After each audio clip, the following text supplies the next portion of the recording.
Jadi ini masalah-masalah yang orang bilang seakan-akan benar. Sudah kita kembali ke Quran, kembali ke Quran. Quran yang mana? Wong kamu tidak paham. Lama-lama tanyanya cetakan mana ini? Ribet kan? Karena Quran itu teks itu harus difahami ahlinya. Karena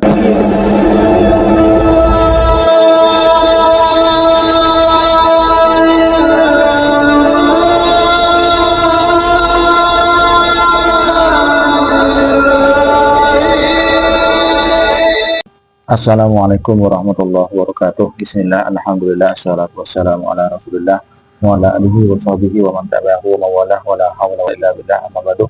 Bapak Ibu sahabat Hayati yang dirahmati Allah, alhamdulillah di kesempatan kali ini kita jumpa lagi di channel YouTube kami Cahayati 80. Mudah-mudahan kita senantiasa mendapatkan limpahan rahmat dan nikmatnya, dimudahkan segala urusannya, dilancarkan rezekinya dan dikabulkan hajatnya. Amin ya rabbal alamin.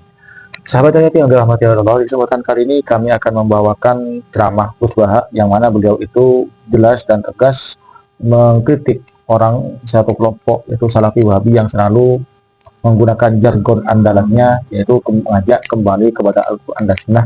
Mereka tidak pilih-pilih, bahkan orang awam pun diharuskan mengikuti jargon mereka itu.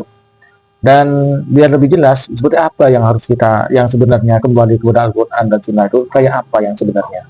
Mari kita simak ceramah Gus Baha mengenai hal ini.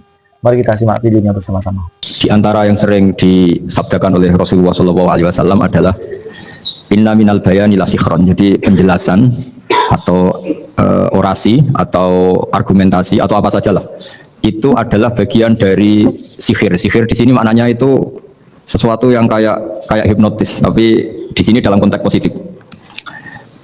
Dulu ketika periode Rasulullah Muhammad SAW itu pertarungan hak dan batil itu diolah pikir yang diterjemahkan oleh artikulatif atau sistem verbal. Memang ini agak aneh. Jadi kalau mukjizatnya Nabi Musa itu fisik itu misalnya melawan Fir'aun dengan kekuatan tongkat yang super dahsyat, sehingga Laut Merah dipukul sama tongkatnya Fir'aun, kemudian tongkatnya Nabi Musa kemudian bisa membelah jadi jalan, Fir'aun tenggelam.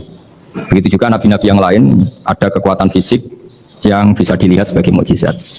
Tapi ketika Nabi Muhammad SAW jadi nabi, itu pertarungannya itu ke sistem rasional. Dan yang nggak rasional itu dijelaskan dengan satu penjelasan yang seakan-akan rasional. Ini yang agak jelimet. Sehingga ada walatat bisul haqqon bil batil. Jangan menyampur adukan hak dengan batil. Saya beri beberapa contoh kejadian. Suatu saat itu ada orang kafir datang ke Rasulullah SAW, kemudian bertanya, ya Muhammad, jika kambing itu mati betul, yang tidak disembelih, bangkel, itu yang mematikan siapa? Karena Nabi itu orangnya ummi itu lugu, ya yang mematikan Allah. Terus jawabannya si orang kafir tadi, agama kami itu aneh, yang dimatikan Allah langsung haram, tapi yang lewat tangan-tangan manusia yang berlumuran dosa halal gitu. Sehingga terus jadi logika yang kok iya ya gitu. Harusnya yang dimatikan Allah langsung kan orisinil gitu. Sehingga orang terus terbelalak, seakan-akan ini hebat itu. Dan resikonya Nabi Habib Fikri, resikonya itu nggak boleh fahisan mutafahisan. Dorong Jawa, Nabi oleh cangkem elek, itu resiko. Andai kan Nabi boleh cangkem elek enak, nak halal pangan kon. Kalau itu baik ya silahkan makan ya. Tapi masalahnya Nabi tidak boleh seperti itu. Andai kan tidak Nabi kan gampang, ya sudah kalau halal ya silahkan makan. Masalahnya Nabi tidak boleh apa? Nggak boleh berbicara kasar, nggak boleh berbicara buruk. Terus ada lagi beberapa kejadian yang seperti itu, yaitu masyhur suatu saat Sayyidina Ali didatangi seorang kafir juga Yahudi. Ali, kakimu angkat satu, diangkat sama Sayyidina Ali. Angkat dua-duanya, ya udah bisa. Gitu kok temanmu, maksudnya Nabi Muhammad mengklaim bisa naik langit, gitu aja kamu udah bisa. Jadi selalu pakai olah kata. Yang ketiga misalnya Muhammad, kita ini punya urusan banyak, punya problem banyak. Dan Tuhan itu dianggap penyelesai problem, halul muskilat, yang bisa menyelesaikan problem. Pertanyaannya, kalau problem kita banyak, Tuhannya satu tidak cukup Muhammad. Kalau problemnya banyak, Tuhannya harus banyak. Sehingga ketika Nabi membawa tauhid, protes mereka, komplain mereka, aja'alal alihata ilahau wahida inna hadza la syai'un ujab. Masa Tuhan satu, wong problemnya banyak, urusannya banyak. Kalau urusannya banyak, Tuhannya harus banyak. Nah, karena olah pikiran seperti ini, sebetulnya bukan olah pikiran ini, hakikatnya olah kata, karena ini tidak mewakili hakikat. Ya saya ulang lagi, sebetulnya ini bukan olah pikiran atau olah akal atau olah kecerdasan, tapi olah kata, karena semua yang diomongkan ini tidak mewakili apa? Hakikat. Tapi faktanya itu terjadi. Sehingga mukjizatnya Rasulullah SAW itu tidak boleh berupa fisik kayak tongkatnya Nabi Musa atau tabutnya Nabi Harun atau apalah yang sifatnya fisik. Karena ini tidak menjawab kecerdasan-kecerdasan yang terimplementasi oleh kata-kata yang dikatakan orang-orang kafir tadi, yang bisa memojokkan orang-orang kafir. Akhirnya Nabi diwarisi kecerdasan, dikasih kecerdasan oleh Allah Ta'ala, yaitu yang dikatakan fatona.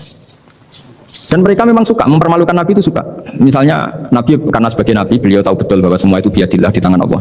Itu Nabi pernah ngendikan, la adwa wala tiaruta, tidak ada penyakit menular. Lalu ada orang Yahudi atau orang siapa saja, orang bodoh yang jelasin. Ada unta yang kena penyakit gudik, kalau orang Jawa bilang gudik apa, kalau orang itu apa? Kudis ini. Yang kena kudis ini dijejerkan sama yang waras. Ternyata yang waras sekarang jadi kudis. Senang mereka karena bisa mempermalukan Nabi. Ya Muhammad, ini unta kena kudis. Ternyata yang waras tertular oleh yang kena kudis. Padahal kata kamu tidak ada penyakit apa? Menular. Itu problem-problem jadi Nabi di era Rasulullah SAW. Sehingga Quran datang dengan kecerdasan yang untuk menjawab itu. Makanya Nabi tidak pakai mukjizat fisik, tapi mukjizat logika. Akhirnya Nabi diajarin Allah lewat Jibril. Yang dikira mereka yakin kalau menang dalam debat.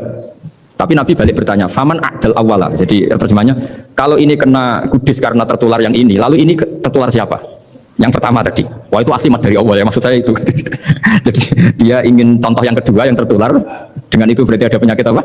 Menular. Tapi Nabi tanyanya, faman a'dal awwala. Lalu yang pertama kena kudis itu tertular siapa? Makanya kalau sekarang misalnya corona menular itu yang pertamanya dari siapa itu? Nggak tahu itu. Ya nggak perlu tahu, nggak bidang kamu.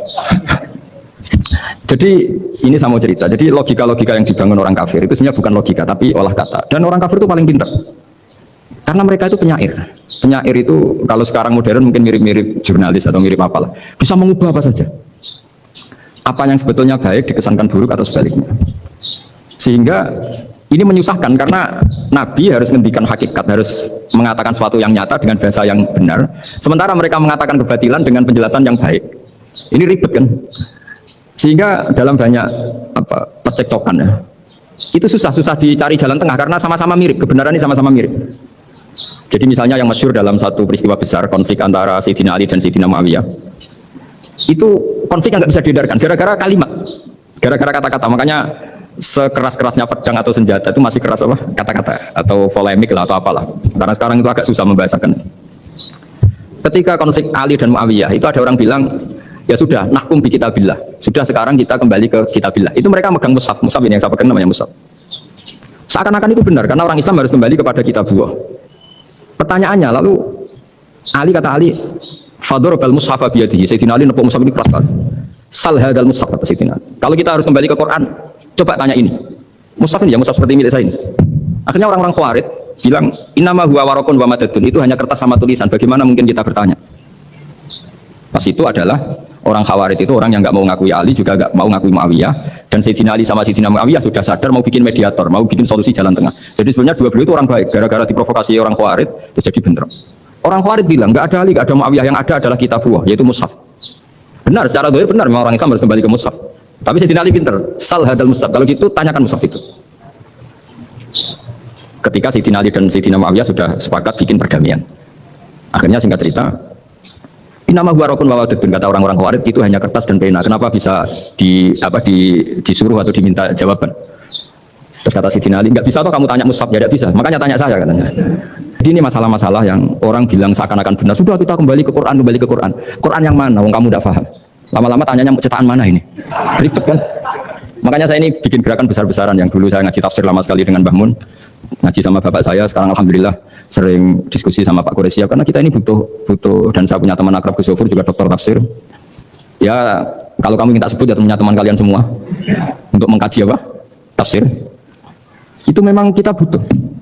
Karena Quran itu teks itu harus difahami ahlinya. Karena tapi ketika orang ngomong ayo kita kembali ke kitabullah, itu kembali yang apa? Terus tentang apa? Sehingga banyak orang yang entah saking angkuhnya, entah saking benarnya tidak tahu. Saya tidak mau kembali kepada Quran. Kenapa? Saya tidak pernah keluar, saya di situ. Kembali itu kan sudah keluar baru kembali. Itu entah saking angkuhnya, entah saking benarnya tidak tahu. Mau kamu katakan angkuh yang masuk akal? Saya tidak mau kembali. Saya tidak pernah keluar. Memang saya sudah di situ. Benar mana? Bisa jadi ya sudah, ini itu wilayah yang nggak jelas.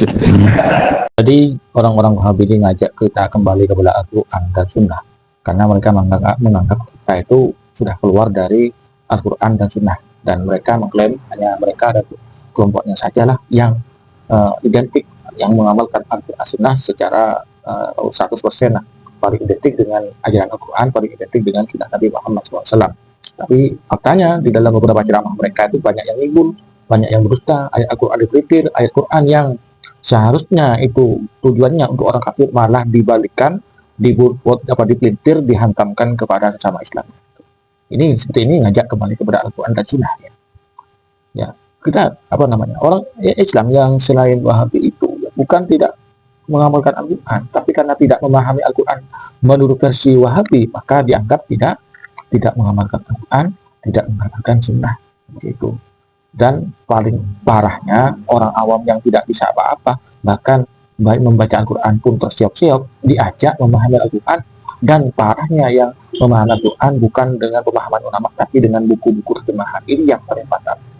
Jadi yang benar memahami Al-Quran itu memahami melalui pemahaman ulama sesuai dengan bidangnya masing-masing. Yang ahli fikih, yang masalah fikih, yang mengikuti ulama yang paham fikih, yaitu dari 4 mazhab. Kemudian ada yang hubungan dengan tasawuf, maka menurut ulama yang paham tasawuf, kemudian dan lain sebagainya. Dan mudah-mudahan apa yang kami sampaikan kepada pemirsa, yaitu ceramah yang khutbah tentang hal ini, menjadi tambahan wawasan, tambahan pengetahuan bagi kita bersama. Dari kami kurang lebihnya mohon maaf. Assalamualaikum warahmatullahi wabarakatuh.